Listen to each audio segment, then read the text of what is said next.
లేచిన చూడండి ఆ పాట ద్వారా నడుచుకున్నాం. పాట సంఖ్య 569, 558. పల్లవి మొదటి శరణం, రెండవ శరణం, ఆరో శరణం, శుభ శరణం 1, 2, 7. పల్లవి 1, 2, 7. పాట సంఖ్య 569, 558. దేవా నిన్ను నేను విడువను.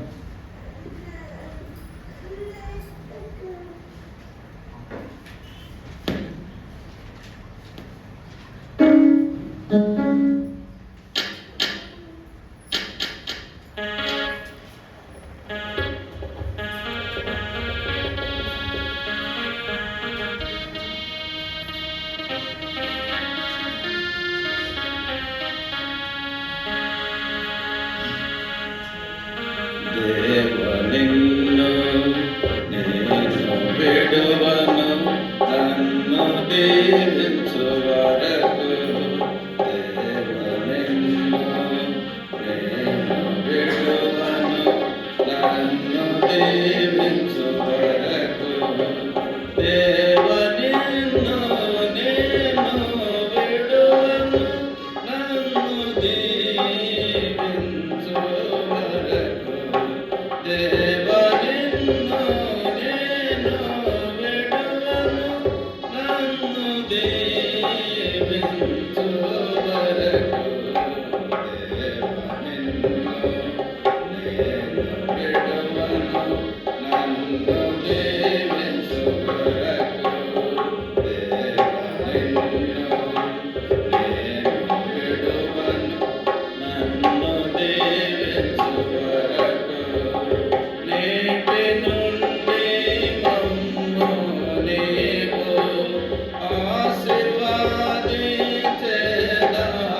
ఆశీర్వదించెదవంచు. నేటి నుండి మమ్ము నీవు ఆశీర్వదించెదవంచు. మహదహృదయ కోటెలనెల్లా సఫలపరచువాడా. మహదహృదయ కోటెలనెల్లా సఫలపరచువాడా.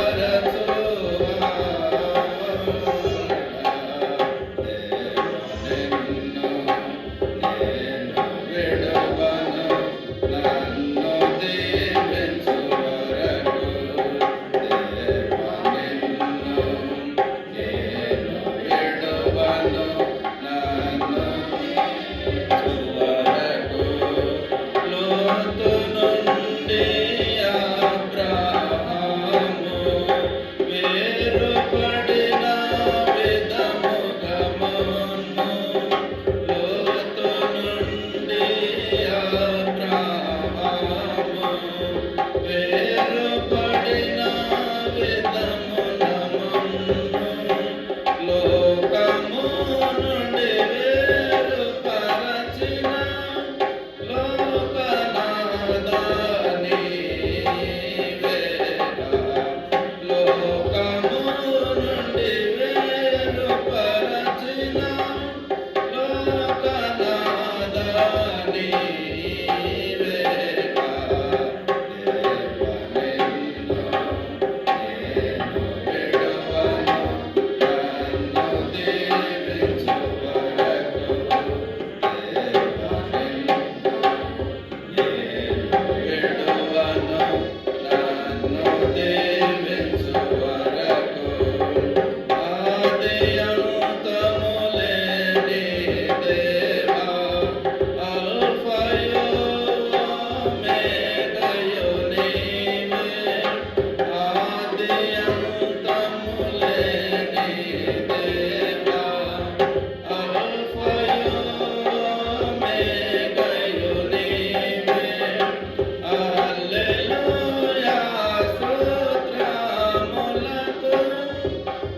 బైబిల్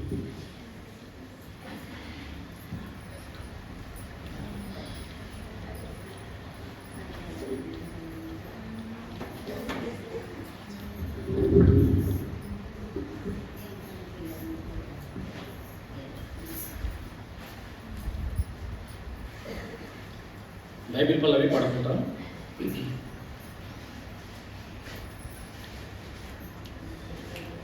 గ్రంథ వాగ్దానం అండి నావి. గ్రంథ వాగ్దానములండి నావి, ప్రతి అధ్యాయము వరస వచనము, తన దివ్య ప్రేమ వాగ్దానములు, గ్రంథ వాగ్దానములండి నావి. గ్రంథ వాగ్దానములన్నీ కూడా మనయే కాబట్టి వాగ్దానాలను ఎత్తిపట్టి అనుదినము నిత్యము మనము దేవుని సన్నిధిలో ప్రార్థన చేస్తూ ఉండవలేదు. ఎప్పటిదాకా అంటే దేవుడు మనల్ని ఆశీర్వదిస్తూ వాగ్దానం నెరవేరేంత వరకు కూడా. సరే, యోహాను సువార్త 2వ అధ్యాయం. యోహాను సువార్త 2వ అధ్యాయం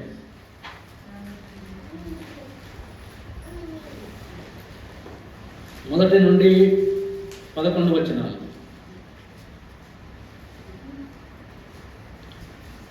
మార్చి ఉత్తర ప్రస్తుతం ప్రకారముగా చదువుకుందాం.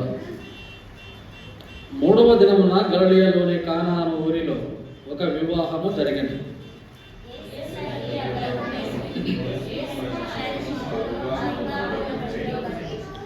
ద్రాక్షారసం అయిపోయినప్పుడు యేసు తల్లి వారికి ద్రాక్షారసం లేదని ఆయనతో చెప్పగా,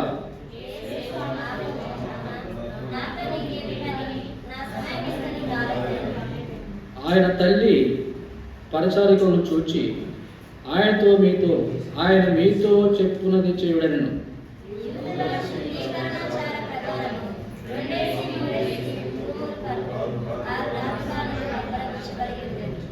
యేసు ఆ బాణలు నీళ్లతో నింపుడని వారితో చెప్పగా, వారు వాటిని అంచుల మటుకు నింపిరి.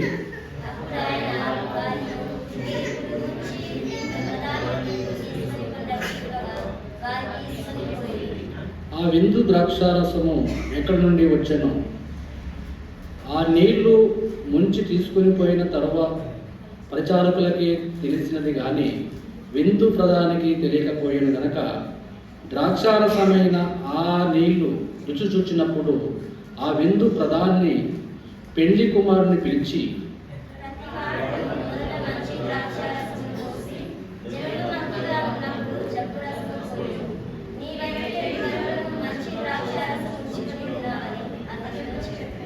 గలిలయలోని కానాలో యేసు ఈ మొదటి సూచక్రియను చేసి తన మహిమను బయలుపరిచింది. అందువలన ఆయన శిష్యులు ఆయన యందు విశ్వాసం ఉంచిరి. కొరింథీయుల రాసిన మొదటి పత్రిక 1 కొరింథీయులు 11వ అధ్యాయం.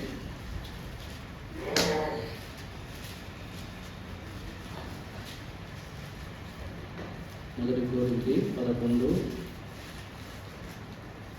25 నుంచి 31, 22 నుండి 31.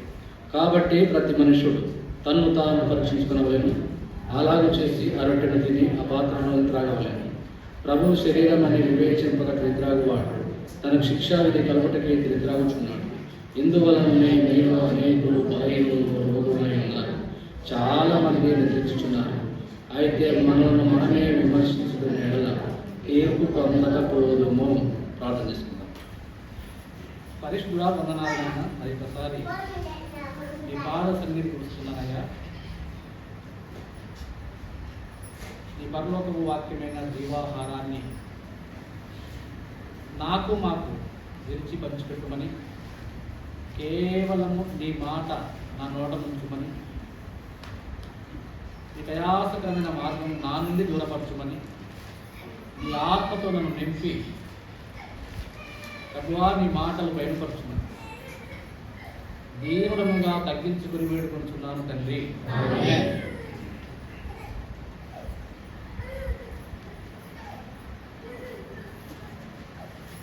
కొరింథీయులకు రాసినటువంటి మొదటి పత్రిక 11వ అధ్యాయంలో నిత్యము ప్రతి వారం మనము చదువుతూనే ఉంటున్నాం ఈ భాగాన్ని. వివేచింపక తిరిగి త్రాగువాడనే మాట మన జీవితాలకు ఆపాదించుకుంటే, మన జీవితాలకు పోల్చుకుంటే నిజంగా వివేచింపక ఒక ఆనవాయితీగానో ఆచారికంగానో లేకపోతే ఒక పద్ధతి అని గానో మనము పాల్పంపులు పొందే వారంగా ఉన్నాము. వివేచింపగా అంటే దాన్ని రోయక, దాన్ని ఏమంటారంటే అసలు బండవాడిన రాతి హృదయాలు కలిగినటువంటి వారు. ఎంత చెప్పినా చెప్పిందే చేయడం, చెప్పిందే చేయడం, చెప్పిందే చేయడం. వివేచింపక తిరిగిత్రాగువాడు ఏమవుతున్నాడు? శిక్షావిధి ప్రయుక్తం. ఏమైనా దేవుని బిడ్డలారా, మన దేవుడు అంత ఈజీగా మన నింది శిక్ష రానియాడు. మన దేవుడు కృపామయుడు, దయామయుడు. కాబట్టి ఆ దేవుడి యందు మనము ఎంతో విశ్వాసం ఉంచాలి. ఆయన మాటకు విధేయత చూపాలి, విశ్వాసం ఉంచాలి. అప్పుడు పరలోక రాజ్యంలో దేవునితో కూడా మనము సంచరిస్తాము, ఆరాధిస్తాము, ఆనంద పడతాము. ప్రియమైన దేవుని బిడ్డలారా, యోహాను సువార్త ఈ 2వ అధ్యాయంలో దేవుడు ఒక విందు, ఒక పెళ్లి కార్యక్రమాన్ని మన ముందు ఉంచుతూ ఉన్నాడు. మనం చదివినటువంటి భాగం అంతటిలో కూడా మనం నేర్చుకోవాల్సినవి 4 పద్ధతులు మనం నేర్చుకోవాలి. ఏమిటి అవనంటే, వాక్యాన్ని వినాలి, ఆ విన్నటువంటి వాక్యం మీద విశ్వాసం ఉంచాలి, వాక్యానికి విధేయత చూపాలి. ఈ 3 పనులు మనం చేస్తే దేవుడు ఏమిస్తున్నాడంటే విజయాన్ని ఇస్తున్నాడు. 4వది విజయం. ఈ 3 మనం చేస్తే దేవుడు ఏమిస్తున్నాడు? విజయాన్ని ఇస్తున్నాడు. 3 ఏం చేయాలి? వాక్యము వినాలి, వాక్యం మీద విశ్వాసం ఉంచాలి, 3వది వాక్యానికి విధేయత చూపాలి. ఈ 3 పనులు మనకి ఒక్కటే పని దేవుడు చేస్తున్నాడు. ఏమిటంటే విజయము. అనారోగ్య పరిస్థితుల్లో విజయము, ఆర్థికపరమైన ఇబ్బందుల్లో విజయము, చదువుల్లో విజయము, ఉద్యోగం సంపాదించుకోవట్లో విజయము, వ్యవసాయం చేయట్లో విజయము, అన్నిటిలో విజయము. నువ్వు చేసినదెల్లయూ సఫలమవుతూ ఉంటుంది. ఎప్పుడంటే వాక్యానికి విధేయత చూపినప్పుడు, ఆయన మాట మీదగా నడుస్తున్నప్పుడు. చూడండి, కీర్తనల గ్రంథము 1:3లో చదవండి అన్నమాట. కీర్తన గ్రంథం 1:3. కీర్తనల గ్రంథం 1వ అధ్యాయము 3. అతడు నీటి కాలువల ఎరను నాటబడినదై ఆకువాడక తన కాలమందు ఫలమిచ్చు చెట్టు వలె ఉండును. అతడు చేయనదంతయు సఫలమగును. అతడంటే ఎవరిక్కడ? వాక్యం విన్నటువంటి మనము, వాక్యం మీద విశ్వాసం ఉంచుతున్నటువంటి మనము, వాక్యానికి విధేయత చూపినటువంటి మనము. దేవుడు విజయాన్ని ఇస్తాడు. అతడు చేయనదంతయు సఫలమవుతుంది. విశ్వాస జీవితంలో మనకంటూ కొన్ని పనులు ఉన్నాయి. వ్యవసాయం పని కొందరికి ఉండవచ్చు, వ్యాపారం పనులు కొందరికి ఉండవచ్చు, ఉద్యోగాలు కొందరికి ఉండవచ్చు. ఇలా కొన్ని రకాల పనులు దేవుడు మనకి ఇచ్చి ఉన్నాడు. మనకిచ్చిన పని మీద మనం విజయాన్ని పొందాలంటే, లాభదాయకంగా ఉండాలంటే, సమృద్ధి దీవెనలు మనం పొందుకోవాలంటే ఏం చేయాలంట? వాక్యాన్ని వినాలి. వినుట వలన విశ్వాసము కలుగును. వినుట క్రీస్తును గూర్చిన మాట వలన కలుగును. మరి ఎవరిది ఏ మాట వినాలంట? క్రీస్తును గూర్చిన మాట వినాలి. మనుషుల మాట కాదు, రాజుల మాట కాదు, అధికారుల మాట కాదు. అంటే ఇక్కడ అధికారుల మాట వినకూడదని కాదు ఇక్కడ భావం. ఇక్కడ ఉన్నటువంటి సందర్భంలో యేసయ్య యొక్క మాట వినాలి. ఆయన ఏం చెప్తుండో అది చేయాలి. అధికారులను గౌరవించాలా లేదా? అధికారులను ఏం చేయాలి? సన్మానించాలి, గౌరవించాలి. దాని మాట అధికారులను గౌరవించాలి. ఎంతవరకు గౌరవించాలో అంతవరకే గౌరవించాలి, అంతవరకే సన్మానించాలి. కానీ దేవుని కంటే ఎక్కువగా సన్మానించకూడదు. ప్రియమైన దేవుని బిడ్డలారా, మరి యేసయ్యను మన విశ్వాస జీవితంలో ఆయన మీద విశ్వాసం ఉంచుతున్నామా? యేసయ్య మాట వింటున్నామా? ఇక్కడ కానా వివాహంలో ఒక వివాహం జరుగుతున్నది. యేసయ్యను విందుకు ఆహ్వానించినారు. ఎందుకు ఆ విందుకు ఆహ్వానించినారు కానీ పట్టించుకోవట్లే. పిలువనైతే పిలిచినారు అతిథిగా, కానీ ఆయనకు ఏవి అతిథి మర్యాదలు లేవు. ఆయన గౌరవించడం లేదు. అసలు ఆయన ఎక్కడో పక్కకు పెట్టినారు. వీళ్ళ పనుల మీద వీళ్ళే ఉన్నారు. మార్త విస్తారమైన పనులు పెట్టుకుంది. మార్త ఏం చేసింది? విస్తారమైన పనులు పెట్టుకుంది. మరి ఏం చేసింది? మరి అయితే ఆయన పాదముల దగ్గర విశ్వాసంతో మోకరింది. ఆయన మాటలు వినుచుండేది. ఏం చేస్తా ఉన్నామే? ఆయన బోధ వింటా వచ్చింది మరియా. మనం మరియలాగా ఉన్నామా? మార్తలాగా ఉన్నామా? ఈ విందు అధికారి అక్కడ పిలువలంటున్నాడు కానీ యేసయ్యను పక్కకు పెట్టేశాడు. యేసయ్యను పక్కకు పెట్టిన కారణాన్ని బట్టి ఆ విందులో ఒక లోటు ఏర్పడింది. ఏమేర్పడింది? ఒక కొరత ఏర్పడింది. వచ్చిన వాళ్ళందరికీ భోజనాలు సరిపడలు లేవు. వచ్చిన వాళ్ళందరికీ అలా ఆనవాయితీగా ఆచారికంగా చేసినటువంటి ఆ విందు, ఆ ద్రాక్షారసం అయిపోయింది. చూడండి, ఒక కార్యక్రమం చేసినప్పుడు, ఒక విందు చేసినప్పుడు, ఒక కార్యం చేసినప్పుడు కొరత ఏర్పడితే ఎంత బ్లేమ్ అవుతాం మనం. ఎవరు చేయమన్నాడే పెళ్ళి, వచ్చిన వాళ్ళకి అన్నం పెట్టలేనుడు అంటారా? ప్రియమైన దేవుని బిడ్డలారా, ఈ కొరత ఎందుకు జరుగుతున్నది అని అంటే యేసయ్య చెప్పినటువంటి మాట మీదుగా నడవలేకపోయిన కారణాన్ని బట్టి, ఆయన ఏం చెప్పిండో అలా చేయలేకపోతున్న కారణాన్ని బట్టి, ఆ వివాహానికి సంబంధించినటువంటి జ్ఞానము ఆ దేవుడు మనకి ఇవ్వడు. ఎందుకు? ఆయన పక్కకు పెట్టినాం కాబట్టి. సర్వసంపదలు బుద్ధి జ్ఞానములు ఆయన ఎందే గుప్తంగా ఉన్నవి. నువ్వు ఏ కార్యం చేసినా, ఏ చదువు చదివినా, ఏ ఉద్యోగం చేసినా, నువ్వు హాస్పిటల్లో వైద్యుడవు కానిమో, ఐఏఎస్ ఐపీఎస్ ఆఫీసరు కానిమో, ఎవరైనా ఎవరికి ఏ జ్ఞానం ఇవ్వాలో ఆ దేవుడే ఇస్తాడు. నువ్వు నిర్వర్తించే ఆ ఉద్యోగం అనేటువంటి ఆ పాత్ర దిగ్విజయంగా కొనసాగించాలంటే నీ తెలివితేటలు పనికిరావు. దేవుడి ఇచ్చినటువంటి జ్ఞానాన్ని మనలో ఉంచుకోవాలి. అప్పుడు నీ పాత్ర నువ్వు సరిగ్గా నిర్వర్తిస్తావు. వ్యవసాయం చేస్తున్నావా? దేవుని మాట విను. సవ్యంగా దివ్యంగా ఆ వ్యవసాయ పద్ధతులన్నీ కూడా దేవుడు నీకు అనుగ్రహిస్తాడు. వివాహం చేస్తున్నావా? ఎంతమందికి నువ్వు ఎస్టిమేషన్ తీసుకుంటున్నావో అంతమందికి అసలు ఎంత రైస్ ఉండాలి, ఎన్ని కూరగాయలు పోయాలి, ఎంత మాంసం పెట్టాలి, ఇవన్నీ కూడా దేవుడు జ్ఞానం ఇస్తాడు. ప్రియమైన దేవుని బిడ్డలారా, దేవుని మాటను పక్కన పెట్టిన కారణాన్ని బట్టి, విశ్వాసం లేని కారణాన్ని బట్టి, ఆయన మాటకి విధేయత చూపని కారణాన్ని బట్టి ఆయన మస్తు చెప్తాడులే, అట్నే చెప్తాడు, మన ఇష్టం వచ్చాడు మనం ఎదపడు. అలా చేస్తామా? చేయము. కొన్ని పనులు అలాగే చేస్తాం. యేసయ్య పరిశుద్ధ గ్రంథంలో అలాగే రాసి పెడతాడు, కానీ మన ఇష్టం వచ్చినట్టు మనం ఎదపడు అని చేసి విఫలమైతే ఉంటాం. ప్రియమైన దేవుని బిడ్డలారా,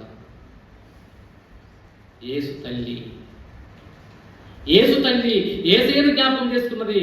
ఆ లోటు రాగానే, అయ్యా కుమారుడా, మన బంధువు,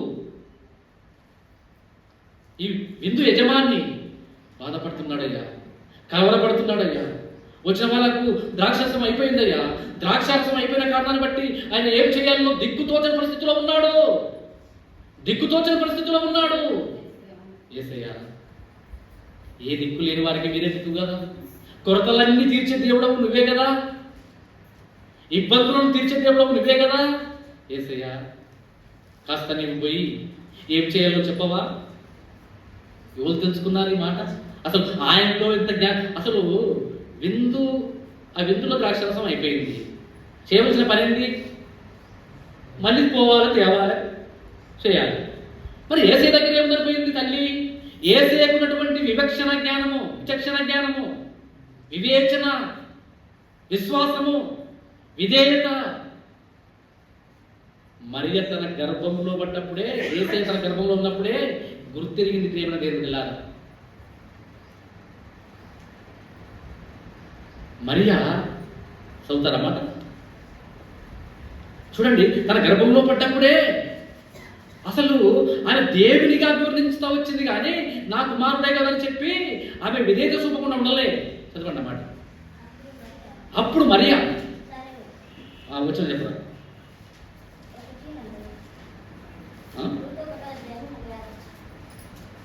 లూకా 1:46 తీయండి.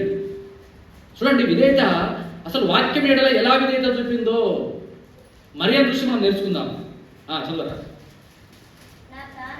నా ప్రాణము ప్రభువును గనపరుచుచున్నది. ఆయన తన దాసురాలి దీన స్థితిని కటాక్షించెను. నా ఆత్మ నా రక్షకుడైన నా దేవుని యందు ఆనందించెను.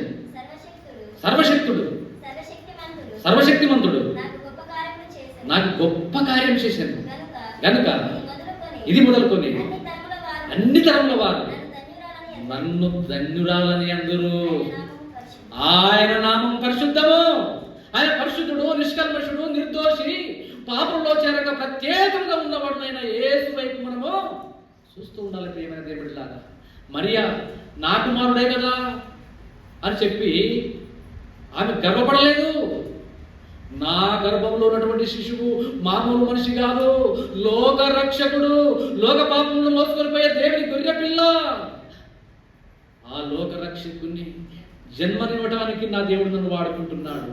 నేను ఒక వాడబడుతున్నటువంటి ఒక పాత్రను. నేను విధేయత చూపుతా వచ్చిన దేవునికి విధేయత చూపుతా వచ్చింది.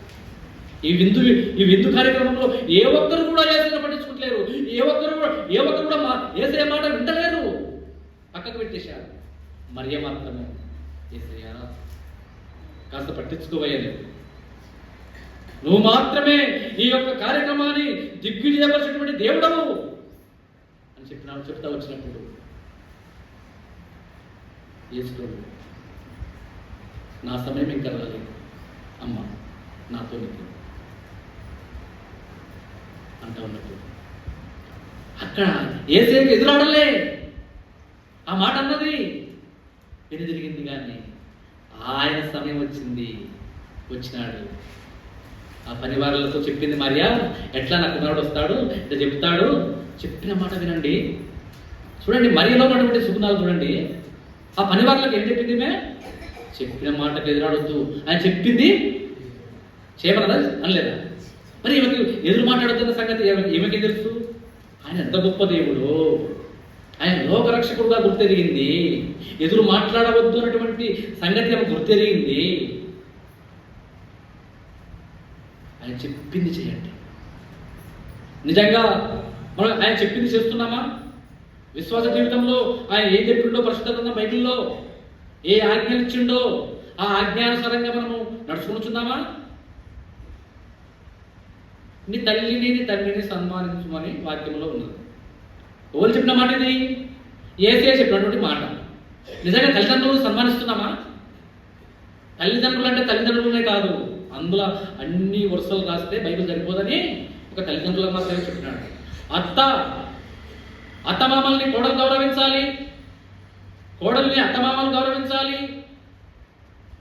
తల్లిదండ్రులు పిల్లల్ని గౌరవించాలి, పిల్లలు తల్లిదండ్రులను సన్మానించాలి.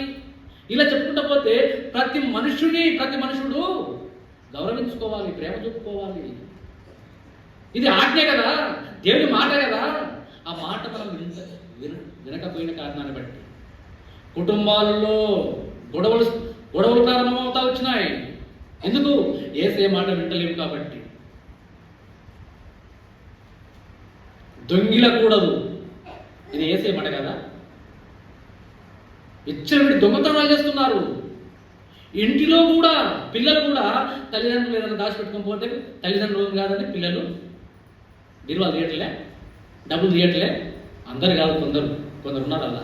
అందరూ అట్లా ఏం తీయరు. ఇవన్నీ ఎందుకు చెప్తున్నానంటే యేసయ్య మాట వినని కారణాన్ని బట్టి, ఆజ్ఞలు వినని కారణాన్ని బట్టి. ప్రియమైన దేవుని బిడ్డలారా,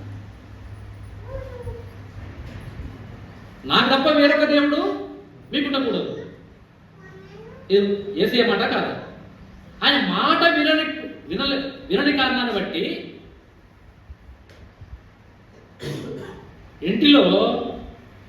ఒంటిలో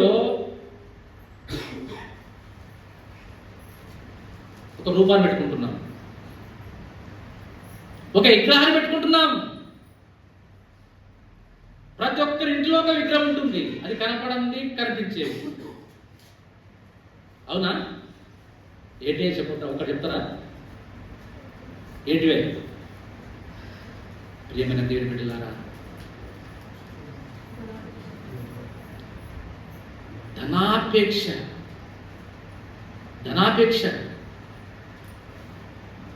గర్వము, అవిధేయత, అహంకారము ప్రతి మనుషుల విశ్వాసంలోనే ఉంటున్నాయి, బయట కాదు. విశ్వాసంలోనే ఇవి రూపాలు కావా? దేవుని మాట వినకుండా అవి ఎక్కడో దాచిపెట్టుకొని ఏ సమయంలో విడుదల చేయాలో ఆ సమయంలో విడుదల చేస్తాం. కోపపడుడి కానీ ఆలోచించండి. కోపం అనేది మనలో ఉంటుంది. దాన్ని ఎప్పుడు ఆ వాయిదాం ఎప్పుడు దాని దగ్గర పెట్టుకొని ఎప్పుడు తీయాలో అప్పుడు తీస్తాం. అది రూపం కాదా? దేవుని కంటే ఎక్కువ దేని కూడా ప్రేమించవద్దు, పూజించవద్దు. ఏమన్నా దేవుని బిడ్డలారా, ఈ విందులో యేసుప్రభు వచ్చినాడు, శిష్యులకు ఏం చెప్పినాడు? ఈ 7 చదవండి, 6 రాతి బాణలు నీళ్లతో నింపమని చెప్పినాడు. మాట వినండి, 6 రాతి బాణలు దేంతో నింపమన్నాడు? నీళ్లతో నింపమన్నాడు. ఇక్కడ ఎదురు మాట్లాడడానికి, ప్రశ్నించడానికి ఆస్కారం ఉందా లేదా? చెప్పండి. ఉన్నది. ఎందుకు? ద్రాక్షారసం అయిపోతే నీళ్ళు నింపమంటాడేంటి అని అడగాలి. మరి అట్లా అడుగుతారని ఫస్ట్ ఏం చెప్పింది? ఆయన చెప్పింది ఏదైనా చెప్పింది. మరియ ఉంటే తెలుసు మరియకు. ఆ నీళ్లు నింపుతానన్న సంగతి ఎవరు తెలుసు? ఫస్ట్ మరియకు తెలుసు. అందుకే ఏంది ప్రభువా, ద్రాక్షారసం అయిపోతే నీళ్లు నింపమంటావేంది అని అడుగుతారని ఆయన చెప్పింది చేయండి, మీరు మారుతున్న మీరు ముందే చెప్పెట్టి. ఆ మాటకి ఆ పనివారులు కూడా చెప్పబెట్టకుండా వెళ్ళిపోయి అంచుల మటుకు ఆ రాతి పనులని నింపుతా వచ్చినారు. వేటితో నింపినారు? వేటితోటి? నీళ్ళతో నింపినారు. నీళ్ళు దేనికి సాదృశ్యము? వాక్యానికి సాదృశ్యం. ప్రియమైన దేవుని బిడ్డలారా, ఈ వివాహానికి వచ్చినటువంటి వాళ్ళందరిలో ఏమి కొరతగా ఉన్నది? ద్రాక్షారసం తక్కువగా ఉన్నది, కొరతగా ఉన్నది. ద్రాక్షారసము అనే కొరత తీర్చబడాలంటే వీళ్ళకి ఏమి కావాలి? ఇప్పుడు నీళ్లు కావాలి. నీళ్ళంటే దేనికి సాదృశ్యము? వాక్యానికి సాదృశ్యము. వాక్యము కావాలి వీళ్ళందరికీ. వివాహానికి వచ్చిన ప్రతి వారికి వాక్యము కావాలి. ఆ వాక్యము ఎక్కడ దాకా ఉండాలంటే హృదయంలో నింపుకోవాలి. సమృద్ధి వాక్యము నీ నా హృదయంలో ఉండాలి.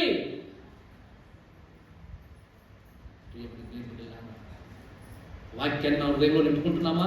వాక్యాన్ని మన హృదయంలో నింపుకోవాలంటే వాక్యాన్ని ఏం చేయాలంటే శ్రద్ధగా విని చూడండి. నిర్గమకాండం 15:26 నిర్గమ 15:26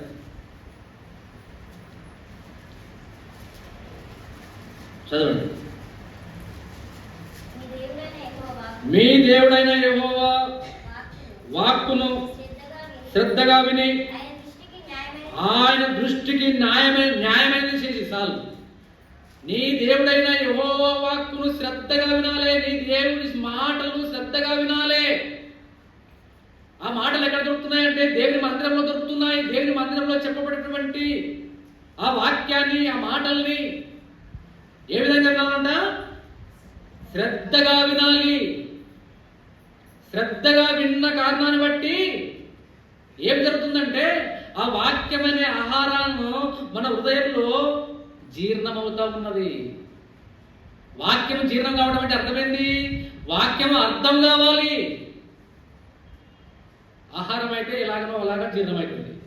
మరి వాక్యం ఎట్లా జీర్ణమవుతుంది? జీర్ణమవుతుంది అనుకోవడానికి ప్రాక్టికల్గా దాన్ని ఎలా చెప్తాం? క్రియ. వాక్యము ఏం చేయాలన్నా క్రియారూపము దాల్చబడాలి. అంటే చెప్పింది మన మనకు అర్థం కావాలి. చెప్పిందంతా అర్థమైతే జీర్ణమైనట్టు లెక్క. ఒకవేళ విన్నాము అర్థం కాలేదు, అది అలాగనే కచ్చ అని చెప్పింది కానీ నాకు అర్థం కాదా? అది ఎందుకు అర్థం కాదా అంటే అది జీర్ణం కాలే. వాక్యం మీకు జీర్ణం కాలే. యేసయ్య గురించి మనకు అర్థం కావాలి. ఈ మాట మనకు ఏం సెలవిస్తుందంటే యేసయ్య ఎవరు అసలు, ఆయన ఎక్కడ ఉండే, ఎక్కడి నుంచి వచ్చినాడు, ఎందుకు వచ్చినాడు, వచ్చిన యేసయ్య మన కొరకు ఏ కార్యం చేసినాడు, కల్వరి శిలువ దృశ్యమంతా కూడా మనకు అర్థం కావాలి. అర్థమైనప్పుడు అర్థవంతమైన ఆరాధన మనము ఆయనకు ఆరాధిస్తాము. అర్థవంతమైన పనులు చేస్తాం. అర్థం కాని పనులు చేయము. చదవండి.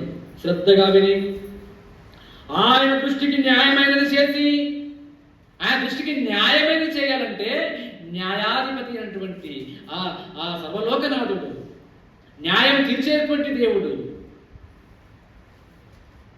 ఆ దేవుడు మనలో ఉండాలి. న్యాయమైనది చేయాలి. ఏది చేయాలో అదే చేయాలి, కానీ చేయకూడదు చేయవద్దు. నా ఇష్టం అనేటువంటిది క్రైస్తవులకు ఉండదు. అంతా దేవుడి మీద ఆధారపడి ఉండాలి. భోజనం చేసినాను, పానం చేసినాను, మీరు ఏం చేసినాను సమస్తము దేవుని మహిమ కొరకు చేయుడి. దేవుని బిడ్డలారా, ఆయన మహిమ కొరకు చేయాలంటే ఆయన దృష్టిలో న్యాయమైనదిగా చేయాలి. ఇంకా ఆయన ఆజ్ఞలకు విధేయత చూపాలి. ఇక్కడ పనివారులు మరియమ్మ ఆ యేసుప్రభు చెప్పినటువంటి మాటలకు విధేయత చూపిన కారణాన్ని బట్టి ఆ నీళ్లను ద్రాక్షారసం ఆరు రాతి బాణల నిండా నింపగలిగినారు. ఎదురాడకుండా దుర్మాడకుండా. చదువు. విధేయత చూపి ఆయన కట్టడాలన్నింటినీ అనుసరించి నడిచిన ఎడల నేను ఐగుప్తులో కలుగజేసిన రోగములలో ఏది మీకు రానియను. ఈరోజు ప్రతి మందిరంలో నా కాలు నొప్పి ఉంది, చేయి నొప్పి ఉంది, శరీరం అంతా నొప్పి ఉంది, షుగరు, బీపీ, ఇలా చెప్పుకుంటా పోతే అన్ని రోగాలు. మరి దేవుడు అబద్ధికుడా? ఐగుప్తులో కలుగజేసిన రోగములలో మీకు ఏది రాలేదని చెప్పినాడు. మరి ఏది రానియనంటే ఎందుకు వస్తున్నాయి చెప్తారా? ఎందుకు వస్తున్నాయో ఇక్కడ మీద చెప్పినటువంటి ఆజ్ఞలు, ఆయన వాక్యము అవిధేయత చూపిన కారణాన్ని బట్టి. నీ దేవుడైన యెహోవా వాక్కును శ్రద్ధగా వింటే రోగాలు రావు. వచ్చినా స్వస్థపరచు యెహోవా. ఇక్కడ ఏమన్నాడు? ఎమ్మడే ట్రీట్మెంట్ ఉంది ఇక్కడ. ఒకవేళ వచ్చినా స్వస్థపరచు యెహోవాను నేనే ఇక్కడ చెప్పిండు ఎమ్మడే. మరి ఎందుకు తక్కువైతే లేదు? అసలు రోగం ఎందుకు తక్కువైతే లేదు? ప్రార్థన చేస్తే అవిశ్వాసం కారణాన్ని బట్టి ప్రియమైన దేవుడా, మార్కు సువార్తలో ఒక మూగదయ్యం పట్టినవాడు వచ్చినాడు. మూగదయ్యం పట్టినవాడు వచ్చి తరచుగా ఆ పిల్లవాడిని తీసుకుని వచ్చి, అయ్యా నా పిల్లవాడికి మూగదయ్యం పట్టింది, తరచుగా వీరి నీళ్ళలోనూ నిప్పులలోనూ పడవేస్తూ ఉంది, అతన్ని నీ శిష్యుల దగ్గరికి తీసుకుని వచ్చినాను.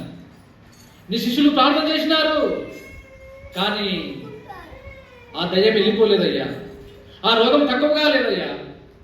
ఏదైనా నీ వల్లనైతే, ఏమన్నాడు ఆయన అక్కడ? ఏదైనా నీ వలనైతే నువ్వు బాగా చేయి. ఆ కుమారుని తండ్రి చెప్పినటువంటి మాట విధేయత చూపినట్లుందా, అవిధేయతగా ఉందా? ఎలా ఉంది? అవిధేయతగా, అవిశ్వాసంతో మాట్లాడుతున్నాడు. వింటున్నారా? అర్థమవుతుందా?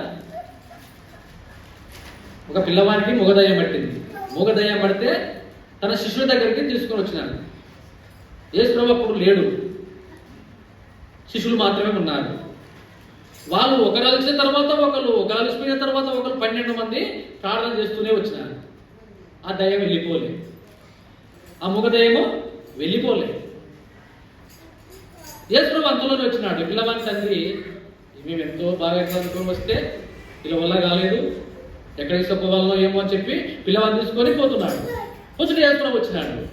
ఏమన్నా ఎక్కడ పోతున్నావు అని అంటే, అయ్యా నా పిల్లవారికి దయ్యం పడితే నీ శిష్యుల దగ్గర తీసుకుని వచ్చిన వెళ్ళగొట్టడానికి వారి వల్ల కాలే, వాళ్ళ నుంచి ఎక్కలేదయ్యా.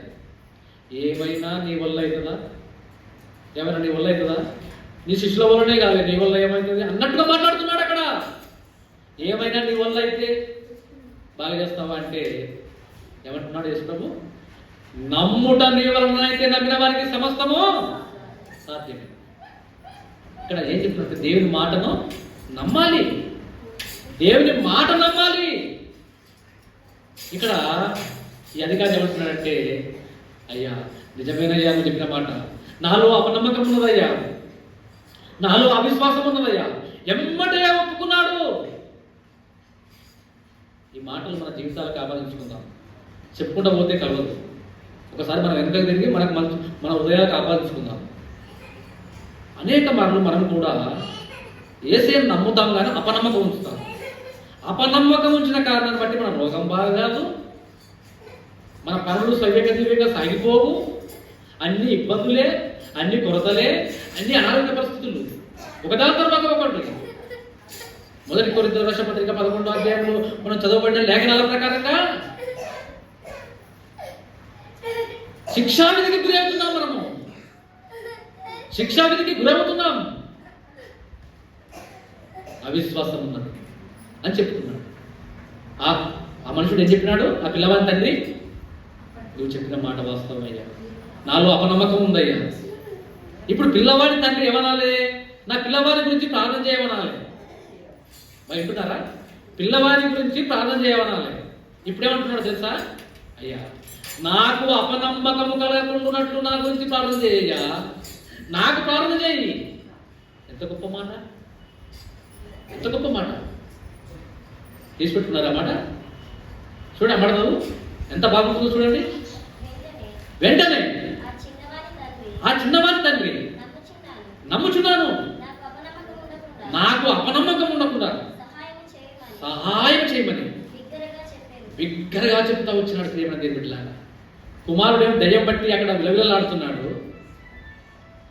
తండ్రి కుమారుని గురించి ప్రార్థన చేయమంట అనట్లే కానీ నాకు అపనమ్మకం కలగకున్నట్లు నా గురించి ప్రార్థన చేయాలి. ఎందుకు?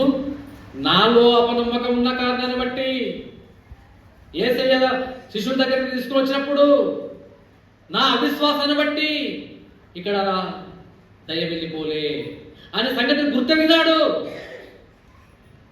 పిల్లవాడిని యేసయ్య దగ్గర తీసుకొచ్చింది పిల్లవాడు వచ్చినాడా, పిల్లవాడిని తండ్రి తీసుకుని వచ్చినాడా? చెప్పండి. దయ్యం బట్టి పిల్లవాడే వచ్చిండా, పిల్లవాడిని తండ్రి తీసుకుని వచ్చినాడా? ఇక్కడ శిష్యులు ప్రార్థన చేస్తే దయ్యం వెళ్ళిపోలే. ఇక్కడ ఇంకో కోణంలో, ఇది రెండో కోణంలో మనం బోధించుకుంటున్నాం ఈ మాటలు. ఏ విధంగా అంటే ఇప్పుడు తీసుకొచ్చిన వారిలో విశ్వాసం ఉండాలా, పిల్లవారిలో విశ్వాసం ఉండాలా? ఎవరైతే యేసయ్య దగ్గరికి పోదామని తీసుకొస్తున్నారో వాళ్ళకి విశ్వాసం ఉండాలి. అందుకే యేసు ప్రభువు గుర్తెరిగినాడు, నువ్వు అపనమ్మకంతో వచ్చినావు కదయ్యా. అపనమ్మకం అంటే ఎలా? లోకంలో ఉన్నటువంటి దేవుళ్ళ దగ్గరికి పోయినట్టే, లోకంలో ఉన్నటువంటి దేవుళ్ళ దగ్గరికి పోయినట్టే నువ్వు ఇక్కడికి వచ్చినావు. ప్రత్యేకంగా ఇక్కడికి రాలే, నువ్వు విశ్వాసంతో రాలే. నువ్వు నమ్మలేదు, నువ్వు నమ్మట్లేదు యేసయ్య దేవుడు అని నమ్మట్లేదు. నువ్వు నమ్ముట నీ వలన అయితే నమ్మిన వారికి సమస్తము సాధ్యమే అన్నప్పుడు ఆయన మనోనేత్రాలు వెలిగింపబడ్డాయి. మనోనేత్రాలు వెలిగింపబడి తక్షణమే అయ్యా నాకు అపనమ్మకం ఉన్న మాట వాస్తవం అయ్యా, అవిశ్వాసం అన్న మాట వాస్తవం అయ్యా, నా గురించి ప్రార్థన చేయి. సోదరా మిగతా జనులు గుంపుగూడి తన యొద్దకు పరిగెత్తుకుని వచ్చుట యేసు చూసి, మూగవైన చెవిటి దయ్యమా వాడిని వెళ్ళి వదిలిపోము, ఇక వానిలో ప్రవేశింపవద్దని నీకు ఆజ్ఞాపించుతున్నానని చెప్పి అపవిత్రాత్మను గద్దించను. అప్పుడు అది కేక వేసి వాని ఎంతో విలువలాడించి వెళ్ళిపోతా వచ్చింది. ప్రియమైన దేవుని బిడ్డలారా చూడండి, అప్పుడు యేసుప్రభు శిష్యులు వచ్చి, వినండి, యేసుప్రభు శిష్యులు వచ్చి ఏమంటున్నారు, అయ్యా మేము ఎందుకు ఆ దయ్యాన్ని వెళ్ళగొట్టలేకపోయినాము? నువ్వు వెళ్ళగొట్టినావు, మేము వెళ్ళగొట్టలేకపోయినాము, కారణం ఏమిటి అని అడిగారు. అడిగితే ఏమంటున్నాడు, అవిశ్వాసము వల్లనే కానీ వేరొకటి కాదు. మీ అవిశ్వాసము పడదు. అంతటా వారు సచ్చిన వారి వలె ఉండను కనుక అనేకులు వారు చనిపోయారని. అయితే యేసు వారిని చేయబట్టి వారిని లేవనెత్తగా వారు నిలవబడేది.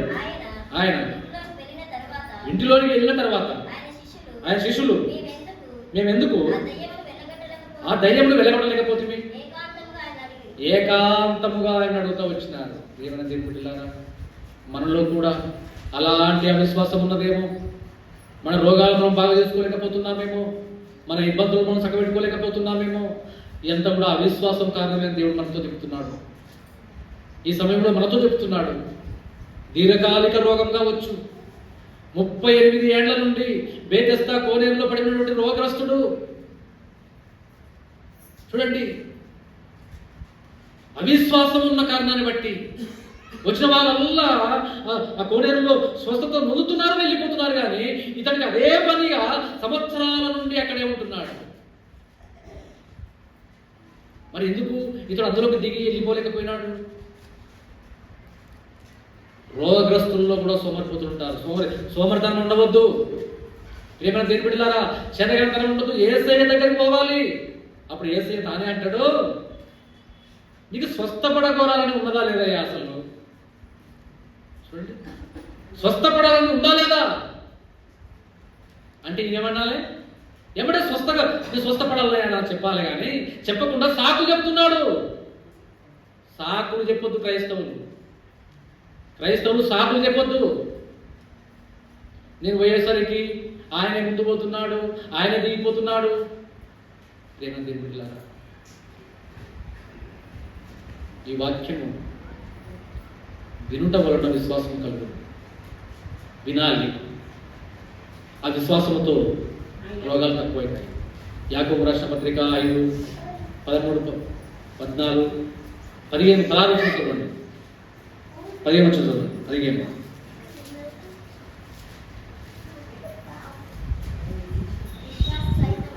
విశ్వాస సహితమైన ప్రార్థన ఆ రోగిని స్వస్థపరచును. ప్రభువు అతని లేపును. అతడు పాపం చేసిన వాడైతే పాప క్షమాపణ పొందుతాడు. దేవుని విశ్వాసం ఉంచాలి. ఇక్కడ శిష్యులు విశ్వాసం ఉంచినారు కాబట్టి, ఇక్కడ ఆ పని వాళ్ళు విశ్వాసం ఉంచినారు కాబట్టి, ఇక్కడ రాతి బాణలు నీళ్ళతో నింపుతా వచ్చినారు. నీళ్ళతో నింపబడిన రాతి బాణలన్నీ కూడా ద్రాక్షారసంగా మార్చబడ్డాయి. ఆ ద్రాక్షారసం ఎట్లాంటిదంటే, మొదట ఉన్న ద్రాక్షారసం కంటే ఎంతో మధురాతి మధురంగా ద్రాక్షారసము రుచి కనపడతా ఉంది ప్రేమ దేవుని బిడ్డలారా. ఏసీఏ వచ్చే కారణాలు, ఏసీఏ చేసేటటువంటి అద్భుత ఆశ్చర్య కార్యాలు ఏ విధంగా ఉంటాయంటే అద్భుతంగా ఉంటాయి ప్రేమ దేవుని బిడ్డలారా. ఇక్కడ మొట్టమొదటిగా వాక్యాన్ని వినాలి, రెండవదిగా వాక్యం మీద విశ్వాసం ఉంచాలి, మూడవదిగా విధేయత చూపాలి. శిష్యులు యేసు చెప్పిన మాట విన్నారు, ఆ మాట మీద విశ్వాసంతో పోయి నీళ్ళైనా నమ్మలేదు, ప్రాతిపదనలు నింపినారు. ఆ మాటని విధేయత చూపి ఎదురు మాట్లాడలేకపోయినారు. అప్పుడు విజయాన్నిచ్చి ఆ ద్రాక్షారసం అంతా కూడా సమృద్ధిగా ప్రవహించినప్పుడు వచ్చిన వాళ్ళందరూ త్రాగి రుచి చూచి ఇది అద్భుతము ఆశ్చర్యం అని చెప్పి నివ్వెరపోయి యేసును మహిమపరుస్తూ ఉన్నారు. ఆ మాట చదువుదాం. 11 వచనం, 2:11.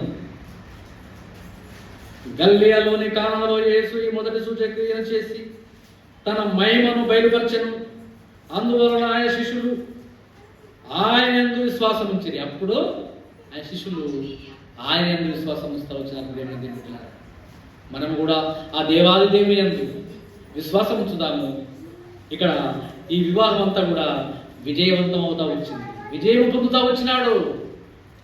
ఈ కార్యం చేసినటువంటి పెళ్లి యజమాని విజయం పొందుతా వచ్చినాడు. ఎంత మంచి ద్రాక్షరసము పోసినామంటే, ఎంత మంచి ద్రాక్షరసం పోసినామని వాళ్ళంతా కూడా విభ్రాంతి పొందుతా వచ్చినారు. ప్రియమైన దేవుని బిడ్డలారా, మనము కూడా కార్యాలు చేసినప్పుడు దేవుని మీద విశ్వాసం ఉంచుదాం, విధేయత చూపుదాం, మాట శ్రద్ధగా విందాం. మరి అలా శ్రద్ధాశక్తులతో విని దేవుని యొక్క పరిశుద్ధమైన రక్తమాంసంలో పాపం.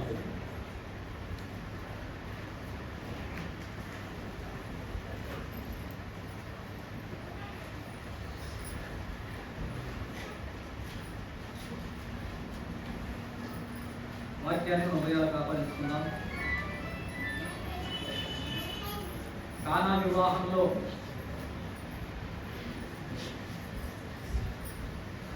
ఏ కొరత అయితే ఏర్పడిందో, మన విశ్వాస జీవితంలో మనకున్నటువంటి కొరతలన్నీ తీరాలంటే, మన ఇబ్బందులన్నీ పోవాలంటే యేసయ్య మాట విందాం. యేసయ్య మాటకు సాకు లేకపోతే మాటని విధేయత చూపుదాం. యేసయ్య వాక్యం మీద విశ్వాసం ఉంచుదాం. విశ్వాస సహితమైన ప్రార్థన ఆ రోగిని స్వస్థపరుచును, అతని లేకును.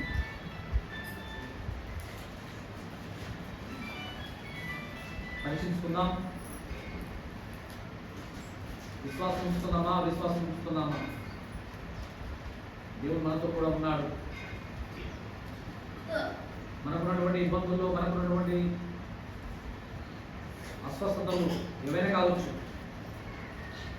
విశ్వాసంతో ప్రార్థన చేసుకుంటున్నామా? తక్కువైతుందో కాదో అని చెప్పి అపనమ్మకం ఉంచుతున్నామా? అపనమ్మకాన్ని కూడా తీసివేసే దేవుడు. ఆ మూగదయం పెట్టినటువంటి కుమారుని యొక్క తండ్రి, నాలో అవిశ్వాసం ఉన్నదయ్యా, అపనమ్మకం ఉన్నదయ్యా, నా అపనమ్మకం పోనట్టు నాకు నా గురించి ప్రార్థన చేయమన్నాడు. ఇప్పుడే ఈ కక్షణ మన అపనమ్మకం పోగొట్టడానికి దేవుడు మనతో కూడా ఉన్నాడు. ప్రార్థన చేసుకున్నాం.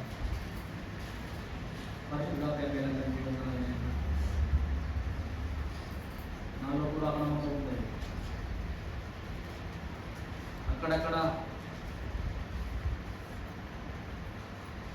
కొన్ని సందర్భాలలో నా ప్రభువా, అపనమ్మకం ఉంచిన కారణాన్ని బట్టి తలగా ఉండవలసిన మేము తోకగా మిగిలిపోతున్నాం. ప్రభువా, విజయాన్ని పొందలేకపోతున్నాం. కానీ ఆ వివాహంలో నీ మాట వింటా వచ్చినారు, మాట మీద విశ్వాసం ఉంచుతా వచ్చినారు, విధేయత చూపుతా వచ్చినారు, చివరికి విజయాన్ని పొందుతా వచ్చినారు. ప్రభువా, ఈ 4 అనుభవాలు మా కుటుంబాలలో